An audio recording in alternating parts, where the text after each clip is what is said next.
It's Toby from Heavyweight MMA. Today with Bert from Fight Talk in America. How are you, brother? Doing well, sir. Well, we're here today after a long hiatus. We're going to chat about UFC 323. What are you feeling about the card, bro? I think this is like it's a card of obvious wins, in my opinion. We'll go through it, but I think so many of these are like, yeah, this is what's going to happen. This is probably what's going to happen. This is probably what's going to happen. Like 9 out of 10 times, I think these results will happen. So I could be wrong, but 9 out of 10, I think we're going to get the same result in a lot of these fights.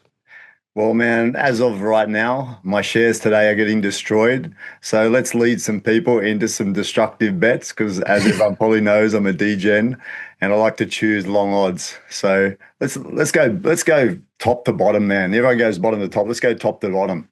Merab Dvalishvili versus Petr Yan. What are your thoughts, brother? Hey, before I get too deep into this, keep in mind that every time I'm confident in something, I'm wrong. So let's keep that in mind. But no, I think I don't understand really the purpose of this fight. I think it's pretty clear Merab's going to probably dominate the entire time, and I don't see Yan having much of a chance beyond, we've already seen this fight before and I haven't seen much change. So, if Yan was to win, I think stuffing takedowns, I think normally I would never say this, but I think he needs to keep his back against the cage. And then as Merab's coming in, he just use the cage, defend on the cage, land body shots, and just use the cage to avoid being taken down. And I think that's his best chance to do that and somehow gas out Merab. Merab's taken body shots before, so that's slowed him down in the past. But the reality is I just don't see it happening. I think Merab's going to dominate the entire time. Yeah, it's kind of what you'd expect. I'd say Merab's the one that's improved over these time, but something pops into my head a while back. Dan Hooker said he wouldn't even want to be hit by his wife in those little gloves, man. And Petr Yan can bang. So it's a puncher's chance. And for me, the odds are good, man. In Australian terms, it's 4.6 to 1 for Petr Yan just to win, which is plus 360 on here for in the American terms. But that's worth a stab for me. I reckon, like, the odds are very long, 1.21 or minus 470 for Merab. It doesn't make sense to me to be so long, So I don't know. Really? I've got a few bets down already, and I've got Petr Yan winning by KO in, I think, 2-3-4 or 3-4-5. I can't remember, which is very unlikely, but I'm not going to bet on someone who you're only getting minus 470 or 1.21 to 1, Yeah, true. I mean, I guess if you're going to bet, that would be the way to go. But I don't see much difference in what's going to happen. And even Jan's best ability to win, I don't see how it can realistically happen 9 out of 10 times. I think Merab just dominates the fight. So grinds out a decision with his wrestling, right? That's what you're implying, yeah? Yeah, I would think so. Yeah. I'll say the only thing about Yan is that he's very, very durable and he's mean as well. So if he gets the opportunity, if he somehow hurts Merab, he's a good finisher. So that will be his only chance. That's what I'm saying. If he can get against the cage, avoid being taken down, throwing knees while they're against the cage, work down Merab's body and, maybe land one of those shots that I think he got dropped by a body shot in the past. Then, maybe it starts opening things up. But again, I think unlikely. All right. So we're both kind of going for Merab, but I got my bets on Petr Yan just because I like long odds. Next fight, Alexander Pantoja versus Joshua Van for the flyweight title. Man, on this one, I've got almost zero faith in Van. I think he's still developing, whereas I think Pantoja's already at the top level he can get to, and I don't see Joshua Van offering anything that's going to beat Pantoja. What are your thoughts? Yeah, unfortunately, I would like to see Van win because I think he's kind of more exciting and mixes up the division. It'd be a bit more fun for the future of the division, but I kind of have the same opinion as you. I just don't see it happening. I mean, I guess Pantoja's weakness, he does get hit. So if Van can manage to stuff takedowns, make it a little bit dirty, and land some shots, he has that chance, but I don't see it realistically happening. It's one of those things where a lot of times we see up-and-comers looking really good, and then we're like very excited for them, and then they get that real serious test, and we say, oh, there's definitely levels to the game. I just think Pantoja's on another level. So I'd see Pantoja winning. I'd say But youth versus experience. That's the only thing. Joshua Van's only 24. Pantoja's 35. 10 years, 10, 11 years difference. That can be a factor as well, right? The sharpness, how he comes back each round over 5 rounds. So that could be something.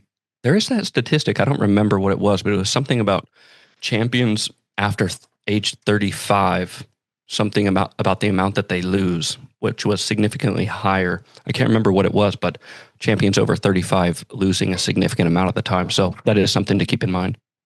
And the odds for that are Pantoja's minus 218 versus the Australian odds of 1.46 to 1.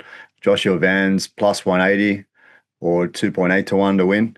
I reckon it's a pretty good bet for pretty decent odds for Pantoja. You get half your money back. But for me, I'll be betting, or I have already put some parlays on with Pantoja subbing and not the first round, I think 2, 3, 4 as well.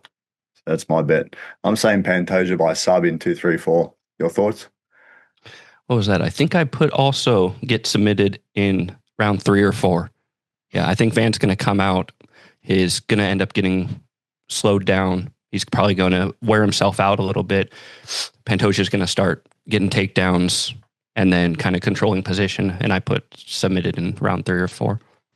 Cool, bro. Jumping on to Brandon Moreno versus Tatsuro Taira.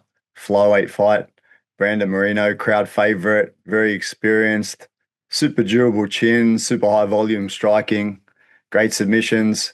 Taira's got world-class skills as well, well-rounded skills, you know.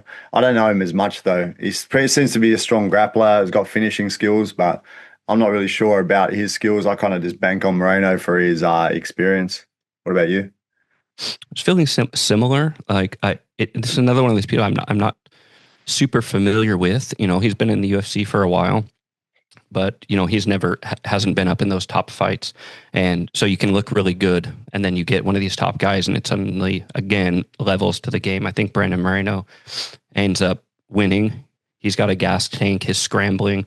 I see, you know, if Taira can use his timing and on his feet and not make it too scrappy to where Brandon Moreno's able to scramble and keep that pace so aggressive, then I could see him landing some shots and having a better chance.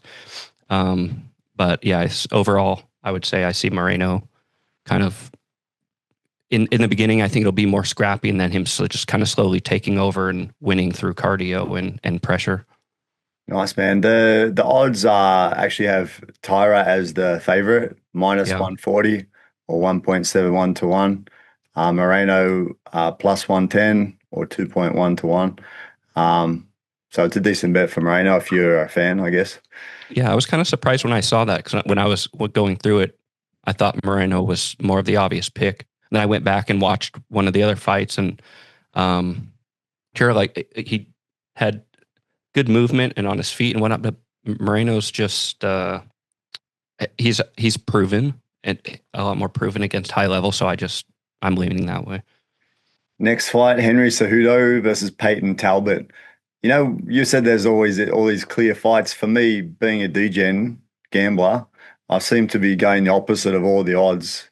I kind of feel like Henry Cejudo for this one, although he's 38 years versus 26 years. The odds for him are just the main reason being that, again, his odds are 3.25 to 1 or plus 225 versus 1.36 to 1 or minus 275 for Talbot. So I don't know. I just feel like, you know, his wrestling, and it's only over 3 rounds as well. You know, wrestling skills, experience is better, especially if you include his wrestling experience. And Peyton Talbot didn't look incredible in the last couple of fights I saw. Okay, but not like super good, you know? I mean, I think if you're betting Cejudo's, when I saw the odds for this, I was really surprised. I guess it's because of Cejudo's age and his performance isn't obviously what it was before. But like I was still surprised when I watched Talbot's last couple fights and his wrestling. Like he has some initial good takedown defense, but like he's still repeatedly getting taken down. And so Cejudo is obviously a high level wrestler, as we all know, but you know, he doesn't quite use his wrestling the way that he should. He's one of those guys whose wrestling credentials are beyond anybody else, but then he likes to stand up, and he kind of selectively uses his wrestling here and there. And then, in my opinion, I think he's lost some fights because of that. But with what I've seen with Talbott, it's like he has some initial good takedown defense, but then he's always losing the takedowns. He kind of gives up positioning, gives up his back. So for me, Henry being a plus 230 is kind of surprising. I think if he chooses to fight it the right way, then he should be able to dominate the fight and control the positioning. That's the only thing, though, is like that 38 years old versus 26 years old again, though. It's just a massive difference, right? Mm-hmm. Talbott's on the way up. Henry might just be looking for a payday. So is he really going to be in there pushing himself to the limit? Not sure. But I think it's probably the smart bet to be Talbott, actually, even though I'm pretty sure I put Cejudo in one of my parlays. But I think Talbott's probably the safe bet. But Cejudo, if you want to go for the odds. No, I'm going Cejudo for the odds and for the logic. All the way Cejudo. Okay. Next, we got Jan Blachowicz versus Bogdan Guskov.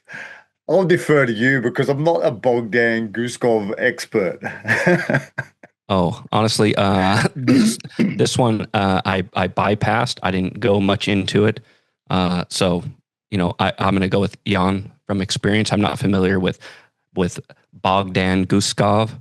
I didn't have time to get into it, but Jan's the favorite. He's like, 120 favorite.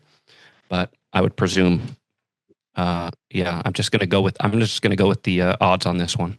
Yeah, I know Bogdan is known for heavy hands and decent stand up. I'm not so sure about the grappling. Blachowicz is pretty well rounded.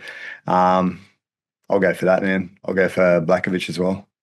Is that insulting to them that in my in my search I saw the fight and I lacked interest and I moved on? Is that insulting? I'm the same. He just happens to be. I'm interested in Blachowicz to see how he goes, but yeah, not so much. Speaking of interest, the rest of the card's good anyway, but there's a particular fight that I'm interested in. It's Jalen Turner versus Edson Barboza. Always liked Barboza because he's just a beast with the kicks, and Jalen Turner's been a good fighter as well. Just he left, just suddenly retired from the sport and left. Obviously, just wasn't in it. But now he's coming back, which makes it of interest to me, apart from the fact that he's a pretty cool guy. Gave me a couple of interviews before.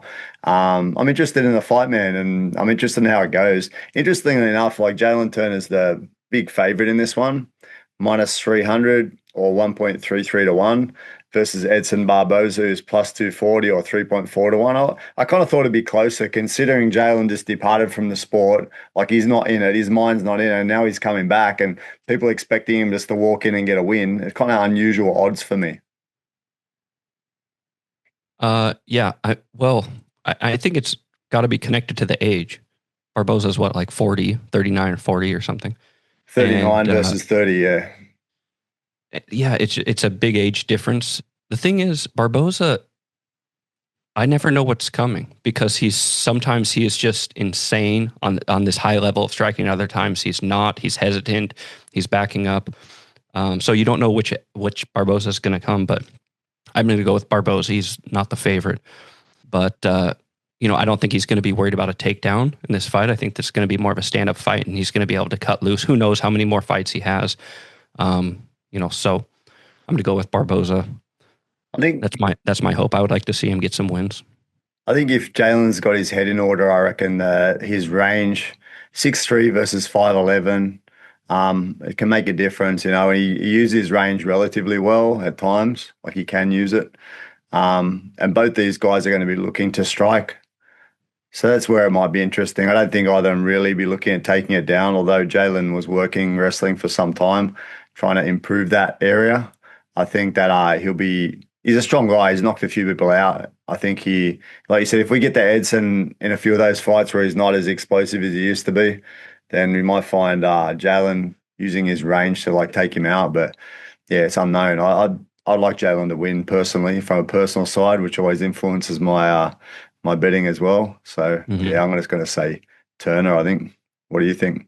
You reckon, say Barboza by what? I'm going to go with Barboza, not necessarily. I don't know if it's necessarily a wise pick, but it's just what I would like to see.